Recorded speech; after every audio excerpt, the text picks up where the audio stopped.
So let's start the class of the day, and this is what section 20. We have read up to section 19. This is section 20, and first question in your prelims will come from the heading itself. This is section 20. Please see this. Section 20. Which section deals with the monetary reliefs? Section 20 ही से आएगा बस heading से. अब पढ़ लेते हैं barrack language. While disposing an application under section 12 clause 1. 12 clause 1 में हम लोग पढ़ चुके हैं. This is section 12 application. Section 12 application to magistrate. क्या था ये?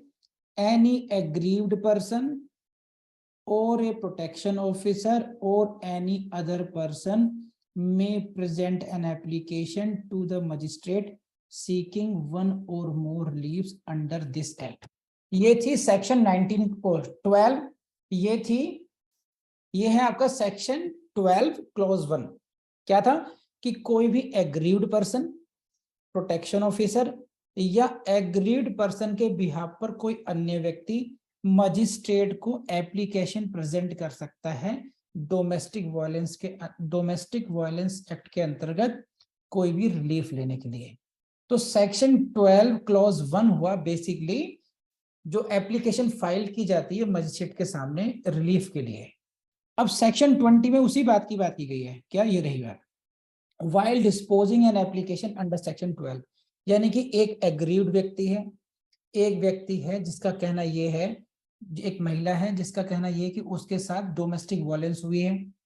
उसने सेक्शन 12 क्लॉज 1 में एक एप्लीकेशन लगाई है और मजिस्ट्रेट उसको डिस्पोज कर रहा है. While disposing, right? तब क्या होता है, तब पढ़िए. देखिएगा अब ये रही आपके सामने. The magistrate may direct the respondent to pay monetary relief. इतना ही याद रखना है. And write down P for prelims.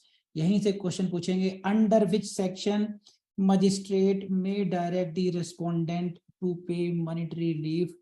Respondent को कौन सी धारा के अंतर्गत मॉनेटरी रिलीफ पे करने के लिए आदेशित किया जा सकता है? एक क्वेश्चन यहां से आएगा. आगे मॉनेटरी रिलीफ क्यों? To meet the expenses incurred and to meet the losses suffered. बस ये समझिए. तो दिस मॉनेटरी रिलीफ, ध्यान रखना. अभी देखो मैं कुछ बहुत टेक्निकल बात बताने वाला हूं आपको. ये जो मॉनेटरी रिलीफ दिया जाएगा, ये क्यों दिया जाएगा?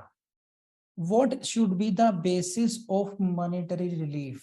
आप गए सेक्शन 12 में मजिस्ट्रेट के पास, जनाब सेक्शन 20 का ऑर्डर चाहिए. क्या चाहिए? We want monetary relief. जनाब मुझे 2 लाख चाहिए, 10 लाख चाहिए. अरे भाई क्यों चाहिए? सेक्शन 20 का एक क्राइटेरिया है क्लॉज 1 में. What is the criteria? Expenses incurred. कितने एक्सपेंसेस इनक्योर्ड हुए आपके, या कितना लॉस हुआ है आपका? Loss suffered by the aggrieved person और चाइल्ड एग्रीड और the any child of agreed person. तो ये जो इनको अच्छी तरह से कलर कर लीजिए. एक्सपेंसेस इनक्योर्ड और लॉसेस सफर्ड. तो this is the basis of monetary relief under section 20 clause 1. देख लीजिए ढंग से अच्छी तरीके से एक बार.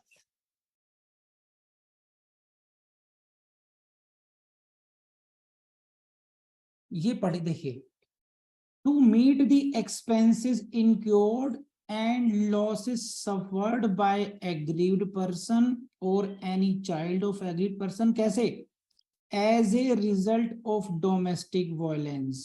डोमेस्टिक वायलेंस के कारण जो उसको नुकसान हुआ है, जो उसको यहाँ पर आने के लिए एक्सपेंसेस इनक्योर करने पड़े हैं. किसने?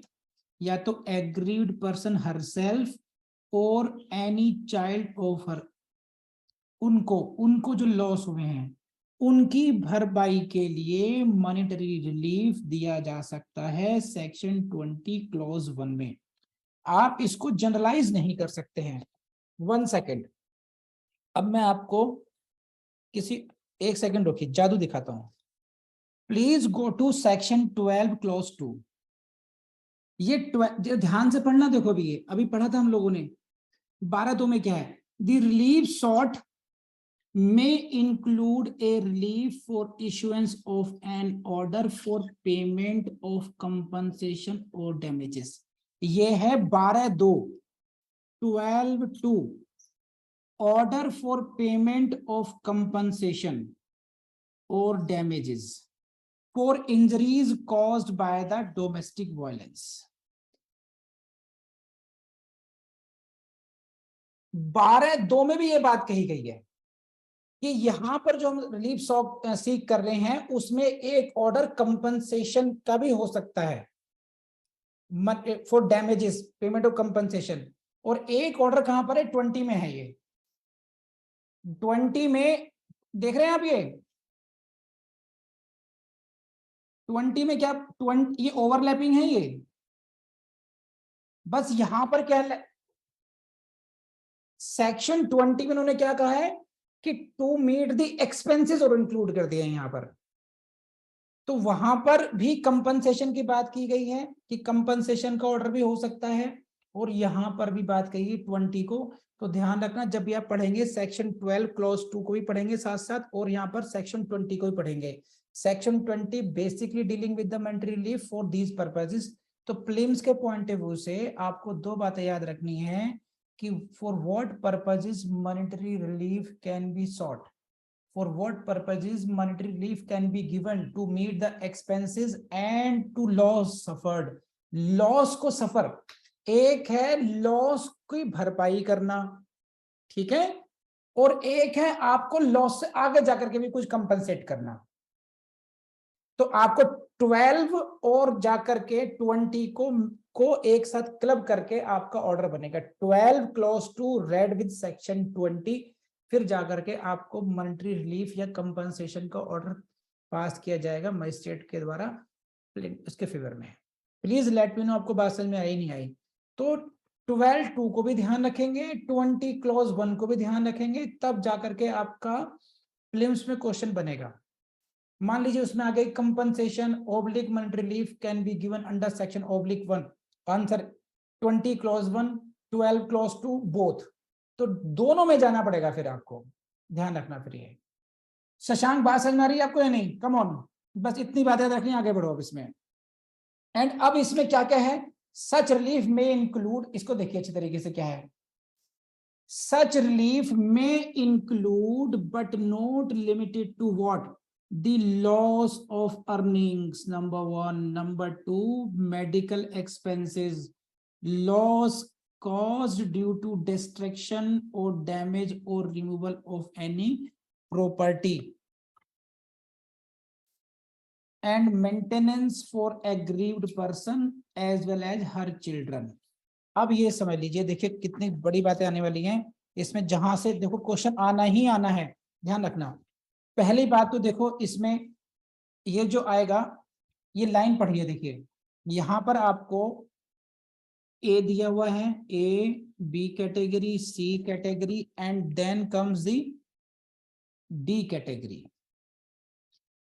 ए बी सी डी 4 कैटेगरी हो गई। अब इन 4 कैटेगरी को ध्यान में रखना। पहली लाइन पढ़िए मेरे साथ, सच रिलीफ। सच रिलीफ का मतलब है MR, मॉनेटरी रिलीफ, जो हम 20 में बात कर रहे हैं। may include but not limited to A B C D। इसी लाइन को समझिए इस तरीके से तरफ कि ये जो मॉनेटरी रिलीफ है, ये जो मॉनेटरी रिलीफ है, इट में include A B C D category. जो 4 कैटेगरी हैं वो तो इंक्लूड हो सकती हैं, बट नॉट लिमिटेड टू, लेकिन मॉनेटरी रिलीफ यहीं तक सीमित नहीं रहेगा। Means there may be some additional categories which may be included by the magistrate apart from ABCD। जैसे ए कैटेगरी में क्या है? Loss of earnings. तो मॉनेटरी रिलीफ में include loss of earnings. For example कि जो लड़की है, जो वुमेन है, वो because of the domestic violence अपनी जॉब लॉस करती है, बिजनेस में दिक्कतें आने लगती हैं उसको, तो उसकी अर्निंग प्रभावित होती है, तो वो जो लॉस हुआ उसको, उसकी भरपाई मॉनेटरी रिलीफ के द्वारा करवाई जा सकती है। एक बात ये हुई। मेडिकल एक्सपेंसेस, अगर कुछ इंजरीज होती हैं, मेंटल ट्रॉमा होता है, फिजिकल इंजरीज होती हैं और उसके मेडिकल एक्सपेंसेस अगर उसको करने पड़ते हैं, then those can be taken care in this monetary relief में। हो गया, दो बातें हो गई। तीसरा हो गया loss cause due to destruction, damage और removal of the property. Aggrieved person के कंट्रोल में अगर कोई प्रॉपर्टी थी, उसको आपने डिस्ट्रक्ट किया, उसको डैमेज किया, उसको रिमूव हटा दिया, उसकी कार तोड़ दी, उसकी स्कूटी तोड़ दी, व्हाटएवर प्रॉपर्टी का डिस्ट्रक्शन किस तरीके से हो सकता है, तो उसकी वजह से जो लॉस हुआ उसको मेकअप करने के लिए, ये 3 कैटेगरी हो गई। और ये हो गई 4th कैटेगरी कि उसके मेंटेनेंस के लिए। किसके मेंटेनेंस के लिए? एग्रीड पर्सन का मेंटेनेंस, या फिर और as well as her children, उसके बच्चों का मेंटेनेंस हो गया। तो अब ये 4 चीजें हो गई, A B C D category हो गई। तो क्वेश्चन ये आएगा कि सेक्शन 20 में जो मॉनेटरी रिलीफ मांगा जाएगा, किन किन बातों के लिए मांगा जा सकता है? तो ए बी सी डी हो गया। लेकिन क्या केवल इन 4 कैटेगरी के लिए रहेगा? Answer is this. ये जो फ्रेज है, अगर आपको समझ में आ जाए तो लिखना यस, वाई लिखना, but not limited to. Monetary relief will not be limited only to A, B, C, D. There may be some additional categories as well, which the magistrate will think as per the case. Please let me know आपके बात समझ में आई नहीं आई। इस एक ही line को मैं explain कर रहा हूँ कि इसकी वैल्यू क्या है, क्योंकि यहाँ की टेक्निकलिटीज की वजह से we can expect questions in this case. तो such relief may include A, B, C, D, but it is not limited to A, B, C, D. ठीक है, कर लेंगे आप लोग। अब आप लोगों ने इतना पढ़ लिया, अब फिर बैक गियर पे चाहिए। देखिए ये थी line, while disposing an application under section 12 clause 1 magistrate में direct monetary relief to meet expenses incurred loss suffered. समझे? और A B C D category को साथ पढ़ ध्यान में रखिए। अभी ये तो जो मॉनेटरी रिलीफ को का जो ऑर्डर किया जाएगा, वो एक्सपेंसेस इनक्योर्ड भी आप समझ गए होंगे कौन कौन से एक्सपेंस इनक्योर्ड है यहाँ पर, या लॉसेस सफर्ड, उन सभी कैटेगरीज के लिए मॉनेटरी रिलीफ का order can be given under section 20। बोलो हाँ या ना। अब इसी के साथ अगर हम 12 को साथ में पढ़े तो इंटरप्रिटेशन कैसे निकल के आएगी, उसको पढ़िए। देखिए देखिए ये जो लाइन थी, 12 क्लॉज 1 की जो एप्लीकेशन है, उसको डिस्पोज में रिलीफ में include relief for payment of compensation or damages without prejudice to the right of person to institute suit for compensation or damages। इनको डिटेल में समझा चुका हूं, अब केवल आपकी नजर दिलवानी थी कि जो रिलीफ सीख किए गए हैं और उन रिलीफ में कंपनसेशन अगर दिया जाएगा, पेमेंट ऑफ कंपनसेशन अगर दी जाती है, दी जा सकती है, और वो कैसा होगा? Without prejudice to the person's right to file separate suit for the damages. कि मॉनेटरी रिलीफ यहां तो मिल ही रहा है उसको, लेकिन वो अलग से भी सूट फाइल कर सकता है। तो 12 clause 2 should be read with 20 section 20। तो ये पिक्चर बनेगी कि कोई व्यक्ति सेक्शन 12 में लगाएगा एप्लीकेशन, सेक्शन 12 में लगाई उसने एप्लीकेशन, ये लिख दिया मैंने 12 क्लॉज 1 में, और उसने उसने रिलीफ मांगे, मुझे रेजिडेंस ऑर्डर चाहिए, मुझे प्रोटेक्शन ऑर्डर चाहिए, मुझे मॉनेटरी रिलीफ चाहिए, कंपनसेशन चाहिए। ठीक है भैया, सब देंगे तुम्हें। अच्छा, मॉनेटरी रिलीफ किस किस के लिए बन सकता है? अब यहाँ पर आ जाओ, कौन कौन से ग्राउंड के लिए मिलेगा? इन ग्राउंड्स के लिए मिल जाएगा तुम्हें। A B C D, loss of earning है, मेडिकल एक्सपेंसेस हैं, मेरी प्रॉपर्टी को डैमेज हुआ था, अच्छा ले लो, मुझे मेंटेनेंस भी दे दो, ले लो, लेकिन मुझे मेंटल शॉक भी लगा था, मुझे वो भी चाहिए, मुझे ट्रॉमा हुआ था, मैं एगोनी थी, मुझे मैं परेशान रहा, मुझे उसके लिए भी चाहिए। तो एबीसीडी में तो है नहीं ऐसा। अच्छा नहीं है तो भाई साहब ये लाइन पढ़ लीजिए, बट नॉट लिमिटेड टू। जरूरी नहीं है कि ए बी सी डी तक ही सीमित रहे, अन्य कैटेगरी के लिए भी मॉनेटरी रिलीफ दिया जा सकता है। अच्छा लेकिन मुझे बहुत कम मिला है, I want to bring separate suit for that, and for that purpose section 12 clause 2 will help me, and that is section 12 कि that order is without prejudice to the right, ये जो blue line है, without prejudice to the person's right to file the fresh suit. तो अब मुझे लगता है कि आपको बहुत अच्छी तरीके से 12 और 20 की जो ट्यूनिंग है आपस में, ये समझ में आ गई होगी। नहीं आई समझ में मनदीप तुम्हें? Jatin come on please reply करो फटाफट। अब देखिए, अब आगे बढ़ते हैं सेक्शन 20 में। Maintenance for aggrieved person as well as children if any including an order, देखो ध्यान रखना, including an order under or in addition to order of maintenance under 125 CRPC or any other law। ये है कमाल की बात, ये है कमाल की बात। गए कौन से एक्ट में थे हम? तो जनाब डोमेस्टिक वायलेंस एक्ट में गए थे। अच्छा वहां गए थे, सही है। ऑर्डर कौन से पास हुआ था जनाब? सेक्शन 20 में मॉनेटरी रिलीफ पास हुआ था। अच्छा अब क्या हो सकता है, इसको ऐसे पढ़ते हैं, देखिए, including an order, including an order कौन सा? Maintenance under section 125 CrPC. 125 CrPC के ऑर्डर के साथ ये क्लब हो सकता है, उसमें आप इन एडिशन टू भी हो सकता है या उसमें भी रिलीफ दिया सकता है। जो मेंटेनेंस है, तो यहाँ पे ध्यान देने वाली बात यह है कि यहाँ पर जो कौन से एप्लीकेशन कौन सी लगाई है आपने?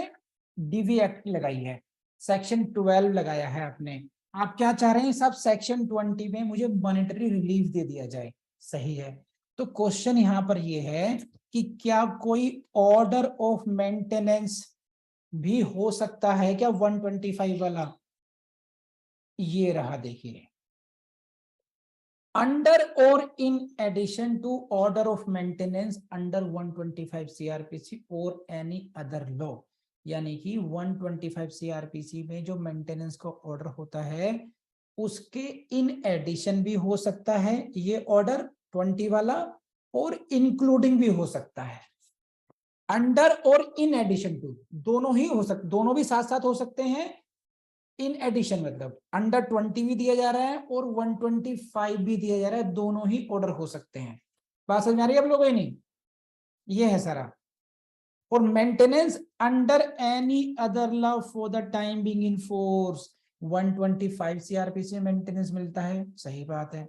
लेकिन भैया हिंदू मैरिज एक्ट में भी और साहब ये अलग जो अदर पर्सनल लॉज है वहां भी तो मेंटेनेंस मिलता है। तो any other law for the time being in force वहां से भी आ गया।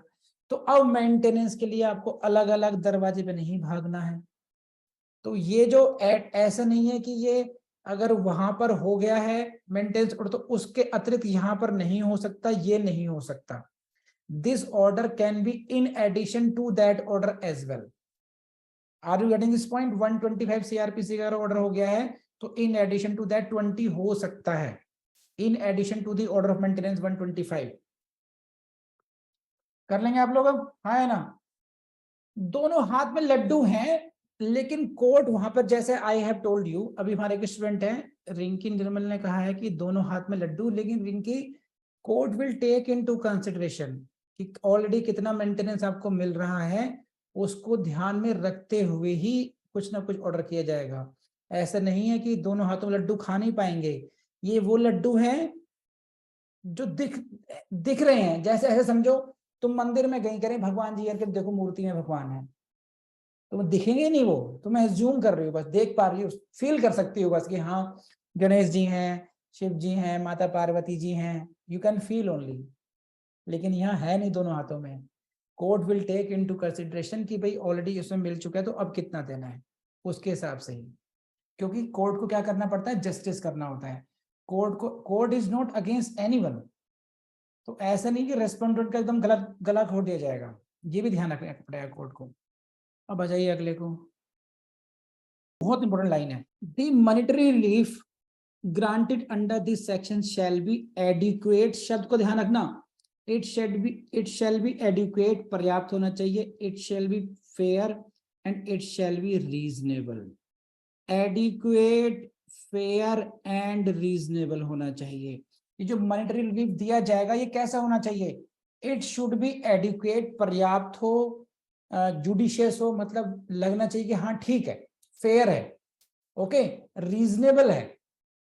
इट मीन्स रीजनेबल मतलब ना तो बहुत कम हो ना ही बहुत एक्सेसिव हो, बहुत कम बहुत ज्यादा नहीं होना चाहिए। उसका स्टैंडर्ड क्या है? स्टैंडर्ड ये बता दिया, देखिए जो रेड लाइन है इसको पढ़िए। And consistent with standard of living, standard of living to which the aggrieved person is accustomed. Shashank Shekhar समझ लीजिए, to which the aggrieved person is accustomed, ना कि to which the respondent is accustomed. ध्यान कर लो अच्छी तरीके से। एक थे शशांक शेखर भाई साहब, सही है, ये हैं शशांक शेखर। इन्हें एक, ये ठीक ठाक फैमिली से हैं, मतलब जैसे मिडिल क्लास फैमिली होती है। इन्हें वहां पर मर्सिडीज में घूमने वाली एक अच्छी सुंदर परी पारो से हो गया इश्क, ठीक, ले आए शादी करके और डोमेस्टिक वायलेंस चिपक गई। अब लड़की मांग रही है मॉनेटरी रिलीफ। शशांक शेखर कहते हैं कि जनाब मैं तो बिना एसी के सो जाता हूँ ऐसी खाट पे, मेरी तो कमाई 10,000 रुपए की है, उसके हिसाब से देख लो। ओ भाई, स्टैंडर्ड ऑफ लिविंग देखा जाएगा किसका? तुम्हारा नहीं देखा जाएगा रेस्पोंडेंट, किसका देखा जाएगा? Come on, write down. To which the aggrieved person is accustomed. ये ध्यान रखना, ये कुछ पूछ लेंगे आपसे वो, मॉनेटरी रिलीफ देते हुए, मॉनेटरी रिलीफ देखते हुए किसका स्टैंडर्ड देखा जाएगा?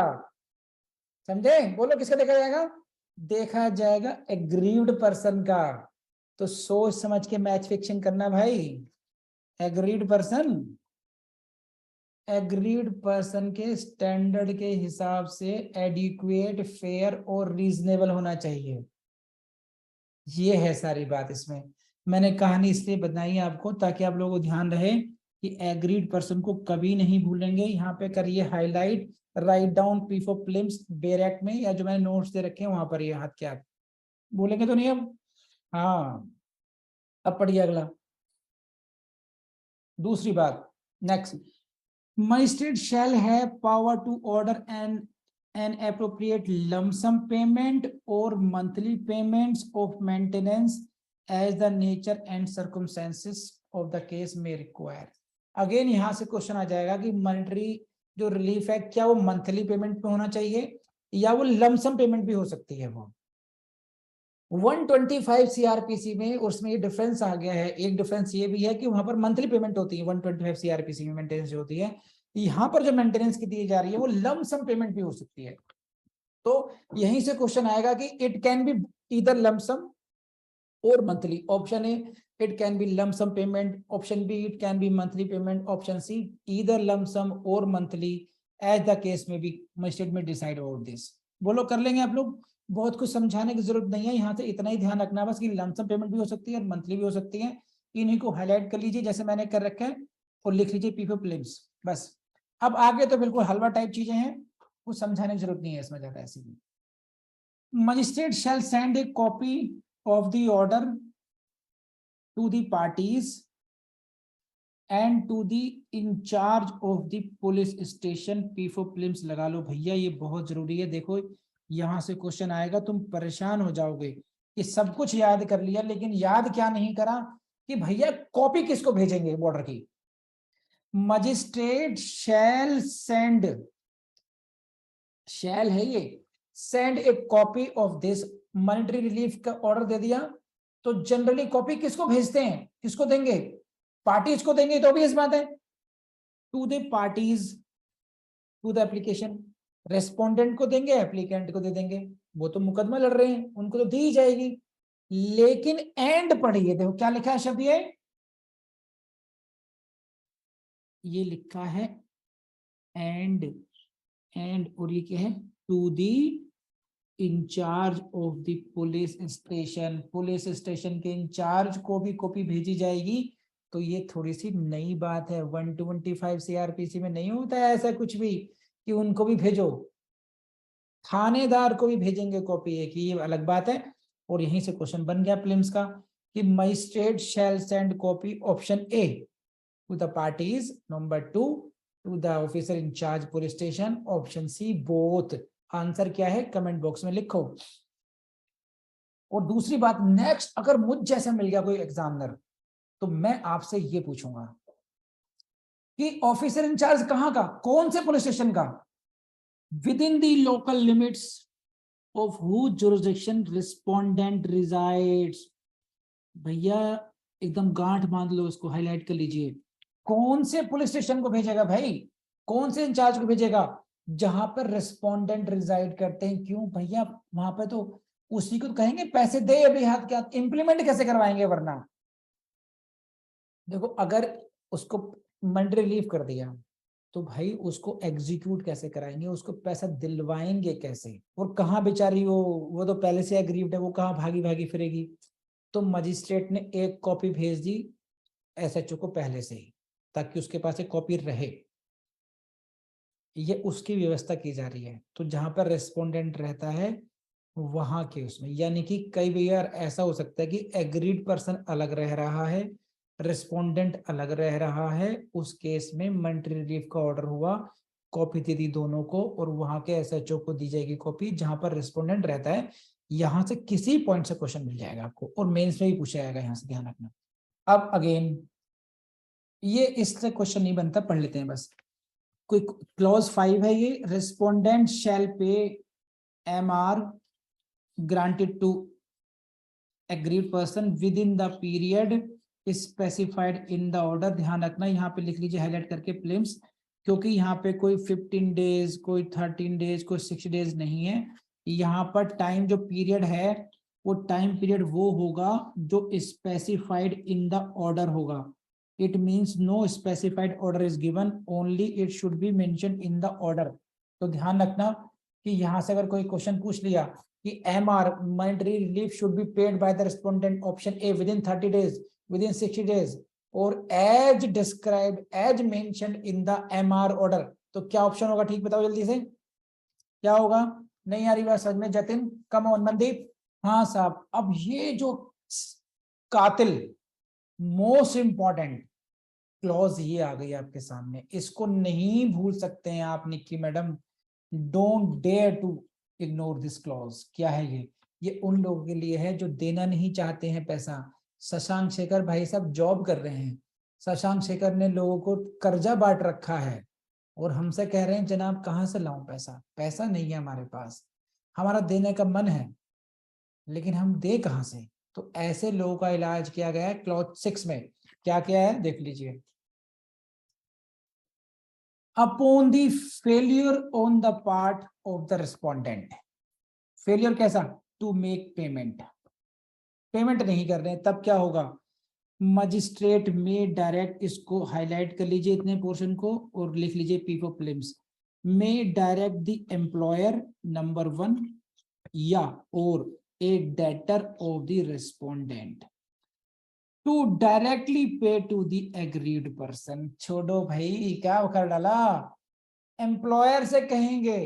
कौन कह रहा है, मजिस्ट्रेट कह रहा है, कोर्ट कह रही है भाई, जुडिशियल मजिस्ट्रेट फर्स्ट क्लास कह रहा है, मेट्रोपॉलिटन मजिस्ट्रेट कह रहा है।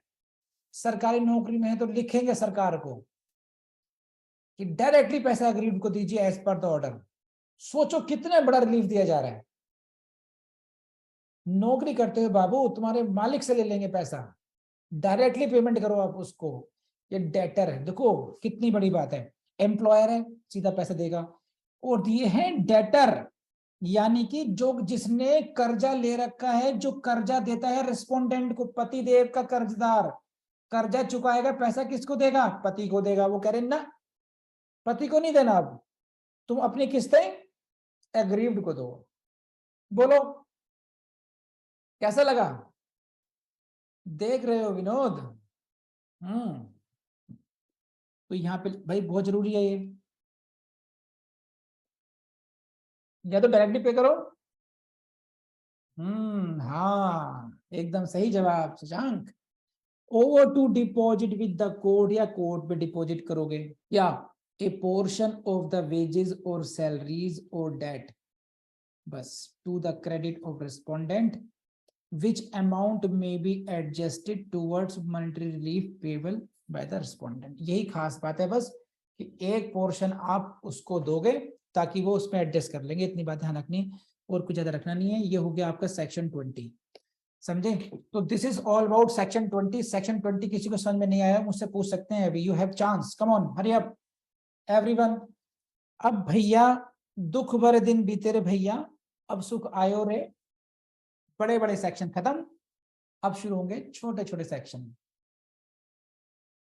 तो section 20 is over from my side, now we will start section 21।